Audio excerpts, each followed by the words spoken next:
Hello, मैं आपका Bharat sir. आपका वेलकम है इंग्लिश विथ है भरत सर यूट्यूब है चैनल में। आज हम लोग पढ़ेंगे प्रीपोजिशन टाइम के बारे में। इसके पहले मैंने फिक्स्ड प्रीपोजिशन इन तथा फिक्स्ड प्रीपोजिशन फ्रो में आपको वीडियो में बताया गया है, पहले हम बता दिए हैं। आज है टाइम के बारे में पढ़ा जाएगा। मतलब कि जब समय जैसे जैसे बदलेंगे वैसे वैसे आपके टाइम के अनुसार प्रीपोजिशन भी अलग अलग बदलते जाएंगे। यानी समय के आधार पर प्रीपोजिशन का हम लोग प्रयोग करेंगे अलग अलग। इस वीडियो को आप सब्सक्राइब करें, लाइक करें तथा शेयर करें। देखिए बाबू, जितना आप लोग व्यू देखिएगा, जितना आपका सब्सक्राइब, जितना आपका कमेंट आएगा, उतना हमें बनाने में वीडियो अच्छा लगेगा। हम अच्छे अच्छे कंटेंट आपके साथ लाने का प्रयास करेंगे। इसलिए वीडियो को शेयर अवश्य करें, सब्सक्राइब अवश्य करें, कमेंट करें, लाइक करें।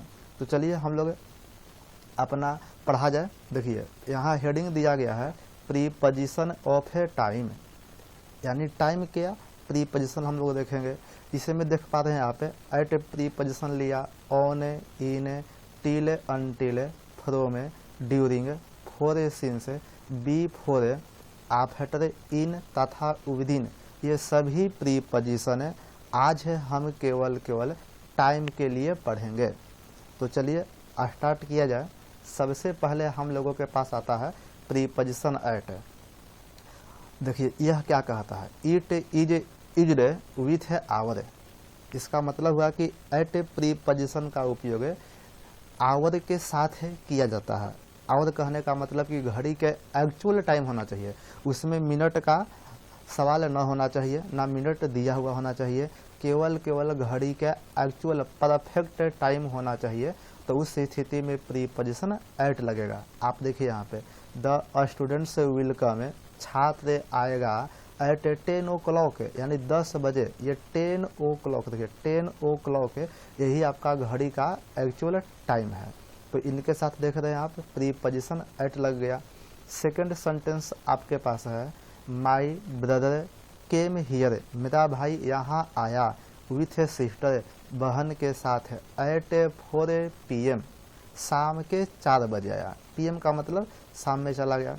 थर्ड सेंटेंस है he will go to Patna at 8 AM, हम लोग पटना के लिए जाएंगे सुबह में 8 बजे।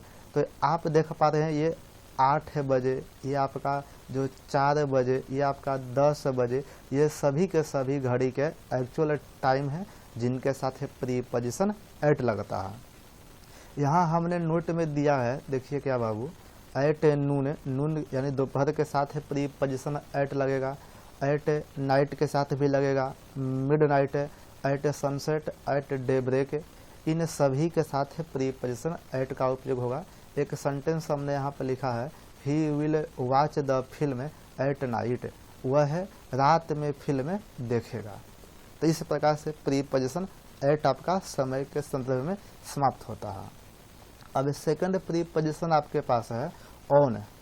ऑन क्या कहता है बबुआ, देखिए ऑन कहता है आपका it is used with day and date, यानी प्रीपोजिशन ऑन का उपयोग डे के साथ भी होता है, डेट के साथ भी होता है। डे मतलब दिन, जब दिन दिया जाए, दिन का नाम दिया जाए, संडे, मंडे, ट्यूसडे, तो इनके साथ प्रीपोजिशन ऑन लगेगा।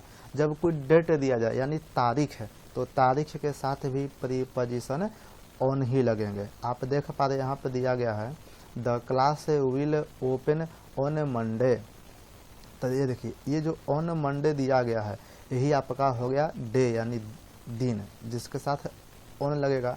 महात्मा गांधी डाइड, महात्मा गांधी मर गए ऑन 2 अक्टूबर। तो ये देखिए ऑन सेकेंड, सेकेंड यही आपका हो गया तारीख है। तो जब दिन हो या तारीख हो तो इसके साथ प्रीपोजिशन हम ऑन का करते हैं प्रयोग।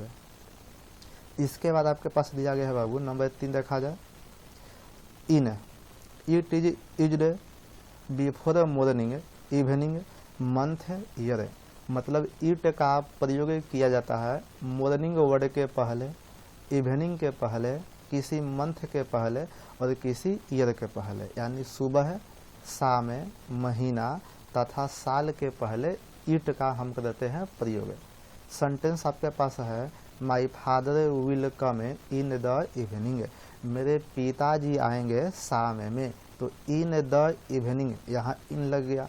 नंबर सेकंड सेंटेंस है I have a bought a car, मैं कार खरीद चुका हूँ इन मार्च, कब, मार्च महीना में खरीद चुका हूँ, तो इन मार्च, मार्च आपका महीना का नाम हो गया। इसी प्रकार से आप आगे देख रहे हैं नंबर थर्ड सेंटेंस है Mahatma Gandhi was born on 2 अक्टूबर इन 1869।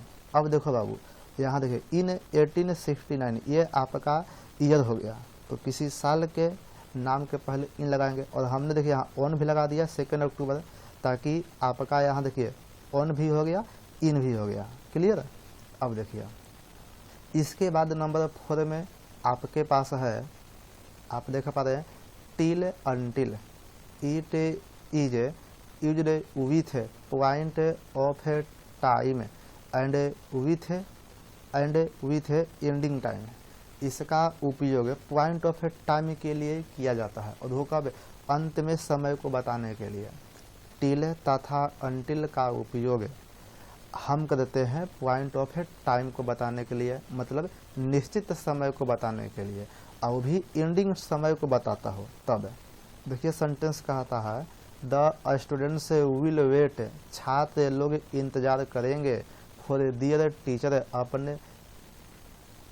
अपने शिक्षक का, टिल या अनटिल थर्सडे नेक्स्ट, अगले गुरुवार तक।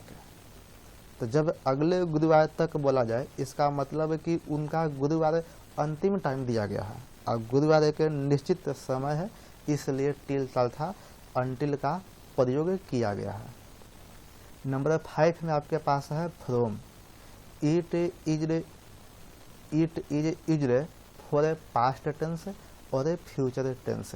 इसका उपयोग हमें पास्ट टेंस में भी करते हैं, फ्यूचर टेंस में भी करते हैं, लेकिन कंडीशन का है it is used with A point of a time, point of a time को बताने के लिए, मतलब निश्चित समय को बताने के लिए। आपके पास सेंटेंस बाबू है माई फ्रेंड लिव्ड हियर, मेरा दोस्त यहाँ रहा, विथ मी, मेरे साथ है, फ्रॉम मार्च टू जुलाई, मार्च से जुलाई तक। इसका मतलब क्या हुआ, मेरा दोस्त मेरे साथ यहाँ पे था, मार्च से जुलाई तक था, तो ये सेंस गया पास्ट में। तो जब पास्ट की बात किया जाए March two July point of a time है, जिसके कारण प्रीपोजिशन फ्रॉम लगा।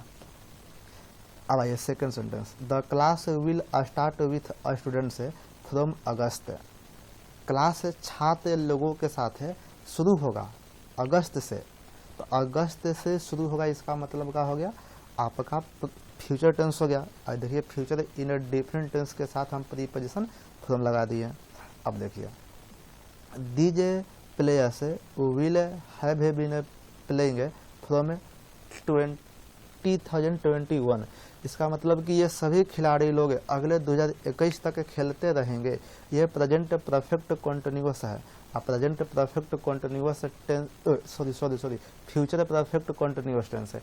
अब फ्यूचर परफेक्ट कॉन्टिन्यूअस टेंस में जब टाइम पॉइंट ऑफ टाइम दिया गया हो, पॉइंट ऑफ टाइम हो, तब प्रीपोजिशन फ्रॉम ही लगाते हैं। क्लियर। तब फ्रॉम हम लोग यहाँ तक देख लिए। अब आते हैं नंबर 6 ड्यूरिंग। ड्यूरिंग का मतलब होता है के दौरान। It is used to show the time duration. इसका उपयोग किया जाता है समय के अवधि को बतलाने के लिए, समय के अवधि को दिखाने के लिए। तो जब समय के अवधि को दिखाने का बात किया जाए तब प्रीपोजिशन ड्यूरिंग का उपयोग होता है। ड्यूरिंग द वार, युद्ध के दौरान या युद्ध के अवधि में मेनी पीपल डाइड, बहुत से लोग मारे गए। तो यहाँ ड्यूरिंग का उपयोग टाइम ड्यूरेशन के सेंस में किया गया है। अगला सेंटेंस है what will you do during the summer vacation. आप गर्मी के छुट्टी के दौरान क्या करेंगे। तो यहाँ देखिए गर्मी के छुट्टी के दौरान टाइम ड्यूरेशन हो गया, तो उस स्थिति में भी हम प्रीपोजिशन ड्यूरिंग का किए हैं प्रयोग। क्लियर है। तो यहाँ तक 6 प्रीपोजिशन हम लोग अच्छे से देख लिए हैं। अब इसके बाद अच्छा, नंबरिंग में गलती हो गया है। इसके बाद हम लोग देखते हैं नंबर 7। तो नंबर 7 आप यहाँ देखिएगा, इसमें दिया गया है 4। अब देखिए 4 का कहता है बाबू, it is used with period of time. 4 का उपयोग हम कम करेंगे पीरियड ऑफ टाइम को बताने के लिए। पीरियड ऑफ टाइम मतलब अनिश्चित समय को बताने के लिए 4 का प्रयोग किया जाएगा। It is used in present perfect continuous past perfect continuous tense, तथा इसका उपयोग किया जाता है प्रेजेंट परफेक्ट कॉन्टिन्यूअस टेंस में, पास्ट परफेक्ट कॉन्टिन्यूअस टेंस में। यह बात हमने आपको प्रेजेंट टेंस के वीडियो लेक्चर में भी मैंने बता दिया है, वहाँ से भी आप देख सकते हैं। अब देखिए द सिंगर हैज बीन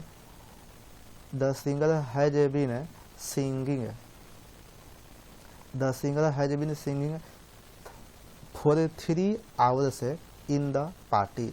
और the singer has been singing, ये प्रेजेंट परफेक्ट कंटिन्यूअस हो गया, for 3 hours in the party. अब देखिए 4 है, इसके बाद देखिए 3 आवर्स, यही हो गया पीरियड ऑफ टाइम। ऐसे बताने के लिए हमने प्रीपोजिशन 4 लगाया। क्लियर है? चलिए अगला बाबू है, the singer is singing for 3 hours in the party. अब आप लोग कहिएगा कि सर जी 3 आवर्स तो बात सही है, पीरियड ऑफ टाइम है, इसलिए प्रीपोजिशन 4 लगा। लेकिन मेरे भाई यह आपका जो सेंटेंस है यह केवल कॉन्टिन्यूअस फॉर्मेट में है, और कॉन्टिन्यूअस फॉर्मेट में हम कभी भी टाइम का इस्तेमाल नहीं करेंगे, तो ये कॉन्टिन्यूअस होने के कारण सेंटेंस हो गया गलत। क्लियर है जी? अब देखिए number 3 sentence, the singer has been singing since 3 hours. अब यहाँ देखो बाबू 3 आवर्स यह है period of time.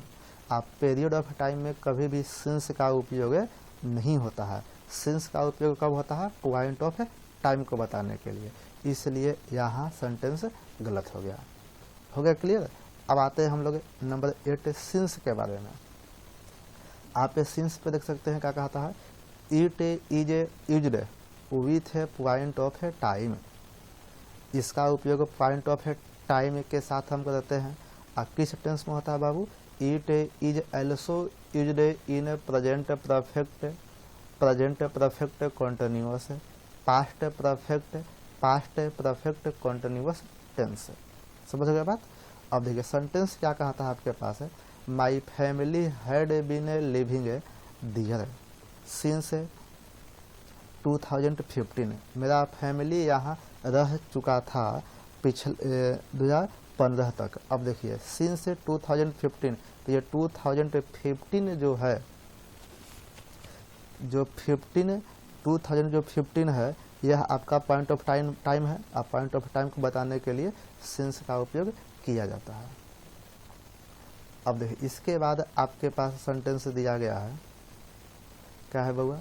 My family was living there since 2015। आप देखिए सिंस 2015 बात सही है पॉइंट ऑफ टाइम के लिए, लेकिन सेंटेंस कॉन्टिन्यूअस में होने के कारण यह सेंटेंस बाबू का हो गया गलत हो गया। क्लियर? यह सेंटेंस कॉन्टिन्यूअस में है, इसलिए यह गलत हो गया। अब देखिए आगे अगला सेंटेंस आपके पास है, my family had been living there for 2015। मेरा परिवार 2015 से यहाँ रहा था। तो अब देखिए 2015 से रहा था, इसका मतलब कि फॉर 2015 दिया है, और 2015 जो है पॉइंट ऑफ टाइम है। आप पॉइंट ऑफ टाइम के साथ कभी भी फॉर का उपयोग नहीं होता है, जिसके कारण सेंटेंस आपका हो गया गलत। क्लियर है? चलिए अब आते हैं नंबर 8। यहाँ पे नंबर 9 होगा, इसे हम सुधार देते हैं थोड़ा सा। ये आपका नंबर 9 हो गया। देखिए नंबर 9 में हमने लिया है बिफोर या आफ्टर, दोनों को एक साथ ले लिया है। It is used in a future tense इसका भी प्रयोग हमें फ्यूचर टेंस में ही करेंगे, लेकिन कब होगा? It is used with point of a time, जब आपका पॉइंट ऑफ ए टाइम का चर्चा किया जाएगा तब करेंगे। यहाँ देखिए, I will complete this project, मैं इस प्रोजेक्ट को कंप्लीट करूँगा बिफोर जून, जून माह के पहले। तो देखिए, जून आपका पॉइंट ऑफ टाइम हो गया और विल आपका फ्यूचर टेंस हो गया, इसलिए यहाँ पर बिफोर लग गया। बिफोर का मतलब के पहले, आफ्टर माने के बारे में। अगला आपके पास सेंटेंस है, you will start a new good business, आप एक नया अच्छा बिजनेस शुरू करेंगे आफ्टर ट्यूजडे, ट्यूजडे के बाद में। They will have finished this work before 2021, वे लोग इस काम को समाप्त कर लेंगे बिफोर 2021 से पहले। यह आपका फ्यूचर परफेक्ट टेंस का वाक्य होगा। देखिए, फ्यूचर परफेक्ट टेंस का वाक्य हो गया। और यहाँ भी हम प्रीपोजिशन बिफोर लगाते हैं, कब? जब दिए गए निश्चित समय से पहले, दिए गए निश्चित समय से पहले कोई काम कंप्लीट कर लिया जाए तब। चलिए, और हम लोगों के पास है अब अंतिम नंबर 10 आता है टाइम के बारे में, जिसका नाम है इन और विदिन। देखिए, in within, it is used in a future tense, इसका भी उपयोग फ्यूचर टेंस में ही करते हैं, लेकिन पीरियड ऑफ ए टाइम में। आप यहाँ देखिए, बिफोर आफ्टर का भी प्रयोग फ्यूचर टेंस में ही किया गया था, लेकिन उसका उपयोग बाबू किया गया था, यहाँ देखिए, पॉइंट ऑफ टाइम। तो पॉइंट ऑफ टाइम होगा तो बिफोर या आफ्टर, लेकिन जब टाइम दे दे पीरियड ऑफ ए टाइम, तो वहाँ लगाएंगे इन या within. The police will inform me, police मुझे सूचना देगी in a month about this murder case, इस मर्डर केस के बारे में इस माह में दे देगी। तो यहाँ अ मंथ हो गया आपका क्या? पीरियड ऑफ है टाइम, अनिश्चित समय, इसलिए प्रीपोजिशन इन लग गया। अंतिम सेंटेंस है, we shall will manage this condition within a year, within a year, यहाँ भी a year period of time हो गया। आप पीरियड ऑफ टाइम को बताने के लिए प्रीपोजिशन विदिन का उपयोग किया गया है। क्लियर है? अब यहाँ देखिए, तो इस प्रकार से हम लोगों का टाइम से संबंधित जितने भी प्रीपोजिशन थे वे हो जाते हैं समाप्त। यह वीडियो आपको कैसा लगा? आप कमेंट में अवश्य कुछ लिखें, ताकि हम आपके लिए अच्छे से अच्छे कंटेंट बना सकें। और आप लोग इस वीडियो को ज़्यादा से ज़्यादा शेयर करें, सब्सक्राइब करें, लाइक करें।